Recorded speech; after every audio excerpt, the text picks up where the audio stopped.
Good morning, children.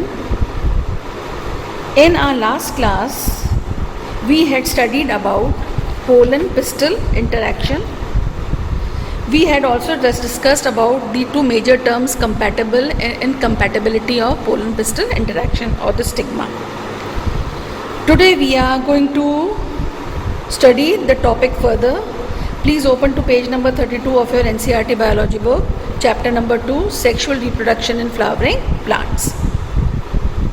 As mentioned earlier, following compatible pollination, the pollen grains germinate on the stigma to produce a pollen tube through one of the germ pores. Now children, what happens? Please refer to diagram number figure 2.12c. You can see the number of pollen grains they land on the stigma. Only a single pollen grain has the entry. It pierces through the stigma and enters inside by the formation of a pollen tube, right? The contents of the pollen grain move into the pollen tube. Contents of the pollen tube क्या है? The male gamete. Pollen tube grows through the tissues of the stigma and style and reaches the ovary, figure 2.12b. हम पहले भी पढ़ चुके हैं, 10th में हमने पढ़ा है कि किस तरह से पोलन ग्रेन्स जो होते हैं वो जर्मिनेट करते हैं, पेनिट्रेट करते हैं स्टिग्मा को और through the entire length of the style and finally they reach the ovary and this pollen tube contains the two male gametes. You would recall that in some plants, pollen grains are shed at two-celled condition, a vegetative cell and a generative cell. हमने pollen grain का structure पढ़ा था. उस pollen grain के structure में हमने देखा था कि pollen grain जो होता है जब वो two-celled condition में shed off होता है तो उसके अंदर two parts होते हैं. एक vegetative cell होता है, दूसरा generative cell होता है. Vegetative cell is large and the generative cell is small. In such plants, the generative cell divides mitotically. Mitosis के थ्रू ये जनरेटिव सेल जो होता है ये डिवाइड करता है और डिवाइड करके सभी क्या बनाता है? दो मेल गैमीट्स बनाता है during the growth of the pollen tube in the stigma. In plants which shed pollen in the three-celled condition, pollen tubes carry the two male gametes from the beginning. जिन plants में pollen grains three-celled stage में shed होते हैं उनके अंदर भी शुरू से ही दो male gametes होते हैं pollen tube के अंदर and finally this pollen tube reaches to the ovule, enters the ovule through the micropyle and then enters one of the synergids through the filiform apparatus. अब ये पोलन ट्यूब जो है जिसके अंदर दो मेल गैमीट्स हैं या दो मेल न्यूक्लियस हैं ये entire length of the ovary travel करता है. Finally this pollen tube enters inside the ovary into the embryo sac into the ovule through the micropylar region and the filiform apparatus which we had discussed earlier. This filiform apparatus helps the pollen tube or you can say it guides the pollen tube to enter inside the ovule, right?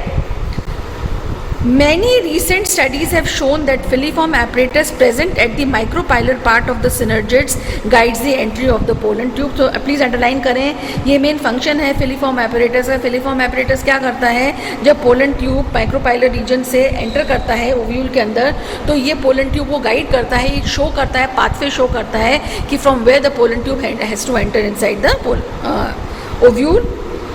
All these events from the pollen deposition on the stigma until pollen tube enters the ovule are together termed as pollen-pistil interaction. Underline कर लो. All these events from pollen depositions on the stigma until pollen tube enters the ovule are together referred to as pollen-pistil interaction. As pointed out earlier, pollen-pistil interaction is a dynamic process involving pollen recognition followed by promotion or inhibition of the pollens. Pollen-pistil interaction क्या है? ये वो process है, ये वो एक dynamic process है जिसके अंदर the stigma recognizes the pollen and when it recognizes the pollen when it recognizes that the pollen grains जो हैं they are compatible, then only the stigma allows these pollen grains to germinate on it and the pollen tube formation takes place and finally the two male gametes enter into the manipulate or to have the types of different hybrid varieties of plants, right? You can easily study pollen germination by dusting some pollens from flowers such as pea, chickpea, crotalaria, balsam and vinca on a glass slide containing a drop of sugar solution about 10%.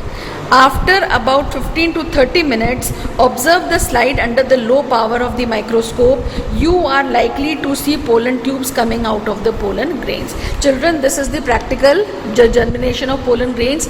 Slide preparation है आपका. When you people will return to school, that time this practical we will conduct it in our labs.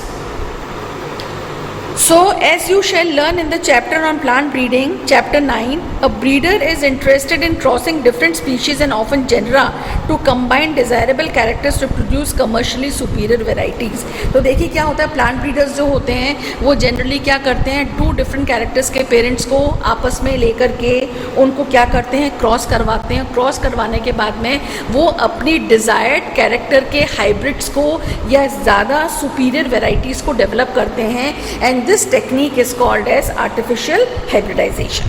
So please underline the term artificial hybridization is one of the major approaches of crop improvement program. In such crossing experiments, it is important to make sure that only the desired pollen grains are used for pollination and the stigma is protected from contamination from unwanted pollens. Artificial hybridization में generally plant breeders क्या करते हैं कि ये अगर flower bisexual है तो सबसे पहले तो उस फ्लावर के अंदर से पोलन ग्रेन्स को या एंथर्स को रिमूव कर देते हैं. एंथर्स को रिमूव करने के बाद में फिर वो स्टिग्मा को कवर कर देते हैं जिससे कि वो स्टिग्मा अनवांटेड पोलन ग्रेन से कंटामिनेट नहीं हो.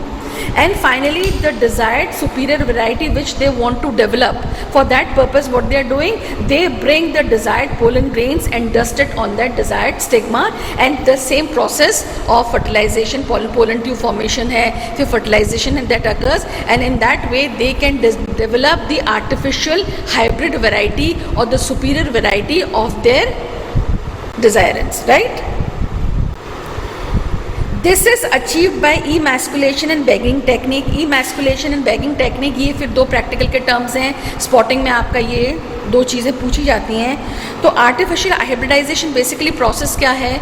आर्टिफिशियल हाइब्रिडाइजेशन वो एक टेक्निक है जो प्लांट ब्रीडर्स यूज़ करते हैं अपनी डिज़ायर्ड वैरायटी को या किसी भी सुपीरियर वैरायटी ऑफ प्लांट को डेवलप करने के लिए. उस केस में क्या किया जाता है साहब कि सबसे पहले अगर फ्लावर बाइसेक्सुअल है तो उस बाइसेक्सुअल फ्लावर के अंदर से एंथर्स को या मेल रिप्रोडक्टिव ऑर्गन्स को रिमूव कर दिया जाता है. उसको हम कहते हैं emasculation. After emasculation is done, then that particular stigma is covered or protected by a polythene sheet, which is called as the bagging technique. And whenever they find the suitable desired male pollen grains or male gametes or the pollen grains, then these pollen grains are dusted on the stigma and the normal process of fertilization and the complete same process is being achieved. In this manner, the plant breeders can develop their desired variety or the plants of superior quality. और इस पूरी technique को हम artificial hybridization कहते हैं. Hybrids 2 different parents के best characters को जब हम mix करते हैं, 2 डिफरेंट स्पीशीज़ को या 2 डिफरेंट जेनरा के बेस्ट कैरेक्टर्स को मिक्स करते हैं तो उससे जो ऑफस्प्रिंग डेवलप होता है उस ऑफस्प्रिंग को हम हाइब्रिड कहते हैं. And since this technique is being achieved manually तो इसको हम आर्टिफिशियल हाइब्रिडाइजेशन कहते हैं. I hope this is clear to everyone, right? If the female parent bears bisexual flowers, removal of anthers from the flower bud before the anther dehisces using a pair of forceps is necessary.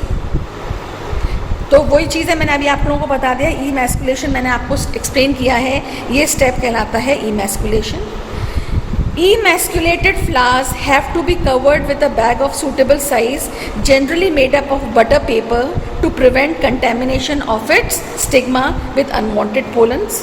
This technique is called as bagging. मैंने आपको ये भी explain कर दिया कि emasculation क्या होता है और bagging technique क्या होती है, right?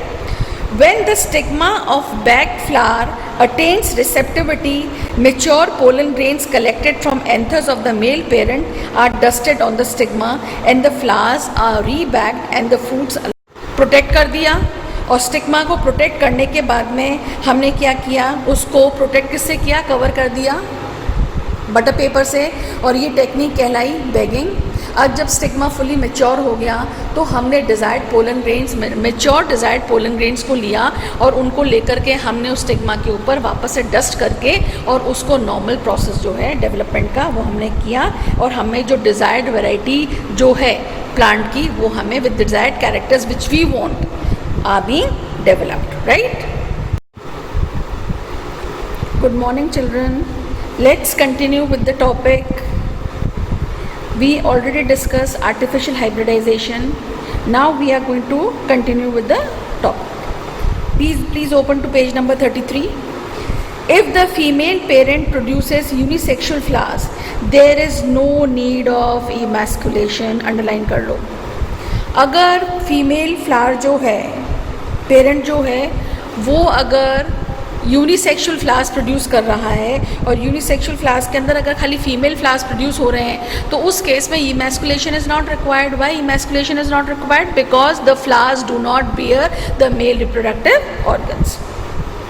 The female flower buds are bagged before the flowers open. In this case what is being done?